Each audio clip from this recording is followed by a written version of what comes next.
Hey friends, this is the Mrs. Wolfie from our Half Acre Homestead today, and I was asked to preview a VEVOR stand mixer.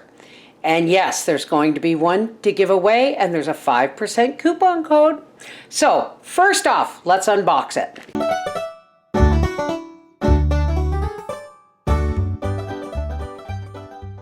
Okay, now I've already taken it out of the box that this came in. It is the VEVOR stand mixer. They gave me a nice new spatula, can always use one of them. Now I think I opened it from the bottom, so let's just gently tip it over. Look at that. Very nicely packaged. You know what? When I first lifted the box, it felt quite lightweight. But you know what? This is really quite heavy. I don't want to rip this bag because I don't need to, and it will make a good kitchen garbage bag. Now, does this head tilt? Okay, here's the bowl. And it comes with a paddle, a whisk, and a dough hook. Right, now I imagine this locks in, and I do believe, look at that, okay. Be careful, don't just throw the switch or that thing will bump. But there we go. I'm going to lock our bowl into place. I'm going to be using this nice bit. This looks like a nice heavyweight aluminum. So far everything's self-explanatory. Locks into place. Alright, I'm going to wash out this bowl. I'm going to wash these off and let's get making to cookies. So here's our ingredients. A half a cup or 1 stick of butter. A cup and a quarter of flour, in which I've sifted a half a teaspoon of baking powder, a 1/4 teaspoon of baking soda, and a pinch of salt. 1 cup of organic sugar. You should be using 1 cup packed brown sugar, but I'm out of molasses, and this is all the sugar I have. Vanilla and peanut butter. I'm going to be using a half a cup of this, and if you're wondering why I've changed clothes, is because I went to stir this with a mixer and forgot to hold onto the jar and spent the last 20 minutes changing my clothes and cleaning up my kitchen counters from peanut oil. Now, first things first, we are going to add our sugar, our 1/4 pound of butter, half a cup, our half a cup of room temperature peanut butter. This is unsweetened. And I'm going to say that's a good half a cup right there. These are our wet ingredients.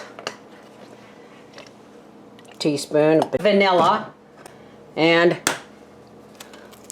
1 egg.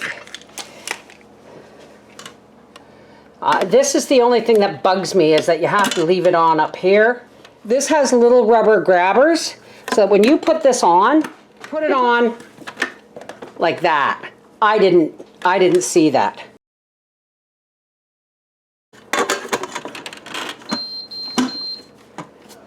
Now, that should be locked. And that's on the kneading setting. We want it on speed function 3. Time, we just want to mix it for a couple of minutes. It's not going to work, folks, because I haven't set the clock. Went to the, oh, that's, okay, now it's locked in place. And we're going to put it up on to setting 3, which is mix.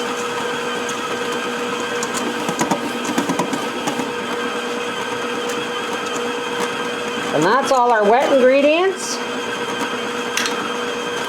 I'm going to turn this down now to 2.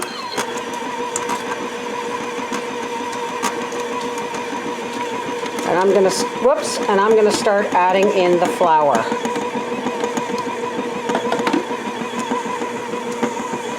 Yeah, I'm not good with shields at all.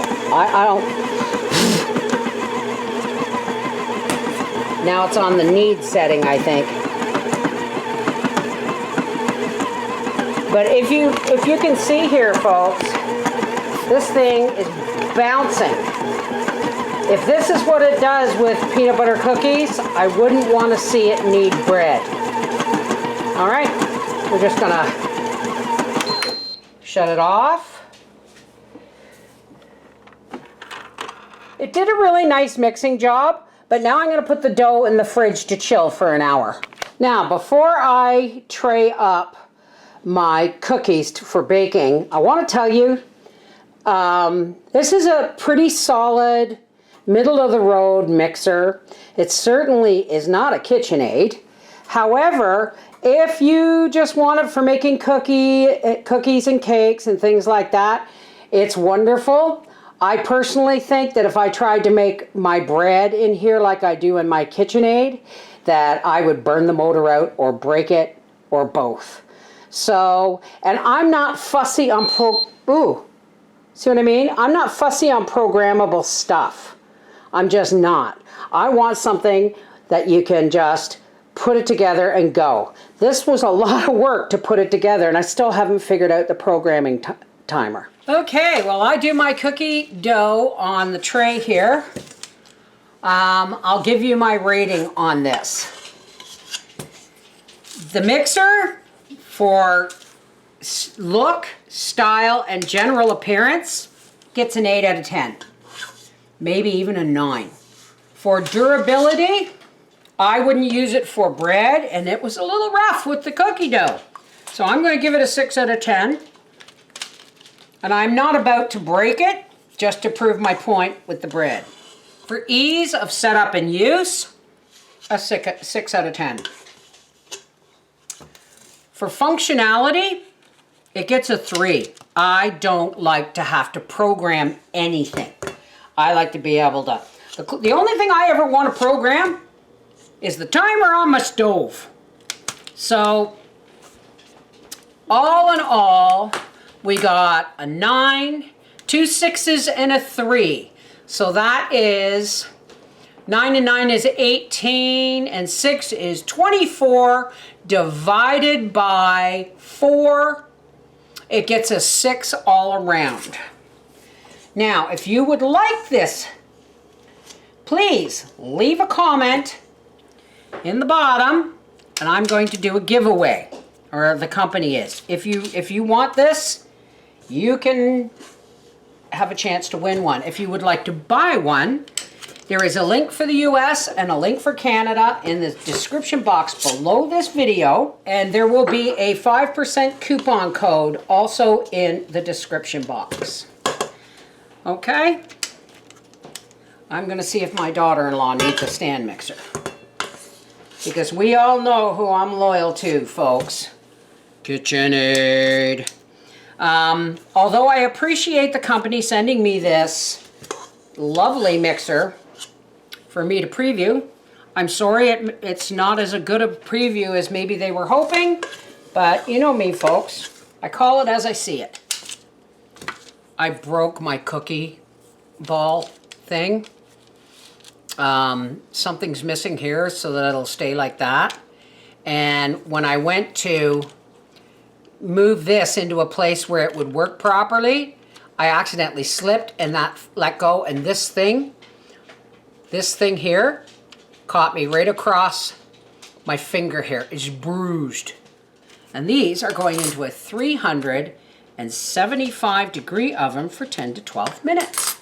All right, timer has gone off. Whoa. I almost burnt them.